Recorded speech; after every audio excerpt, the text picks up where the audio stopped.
ഇന്നത്തെ പത്രത്തിൽ വരുമോ എന്നാ ചോദിച്ചത്. അതൊരു പത്രമല്ലല്ലോ സുഹൃത്തെ, വീക്കിലി അല്ലേ.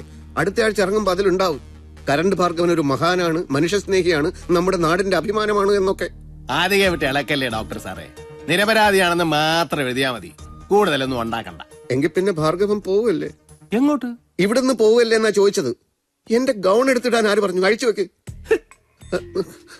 വല്ലവനും കേറി വന്ന ചിലപ്പോ വിനോദ് തന്നെ. കുറ്റവാളിയെ ഒളിപ്പിച്ചവനും നിയമപ്രകാരം അകത്താ. വീതി അതാണേ നമുക്ക് എന്ത് ചെയ്യാനാവും ഡോക്ടറെ. നല്ല വിശപ്പ്.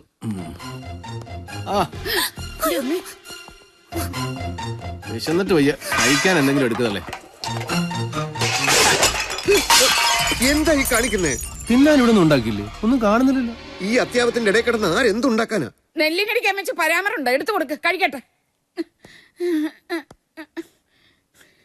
ഡോക്ടറുടെ അമ്മയും കോമഡിയാണല്ലോ. 10 ഗുണം 10 ഗുണം എന്ന് പറയുന്നത് ചുമ്മാതല്ല. 1/2 മണിക്കൂർ സമയം തരും.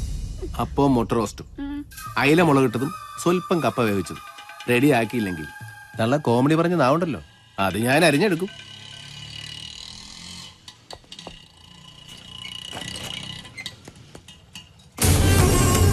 അയ്യോ, സാറെന്താ പതിവില്ലാതെ ഈ വഴിയൊക്കെ?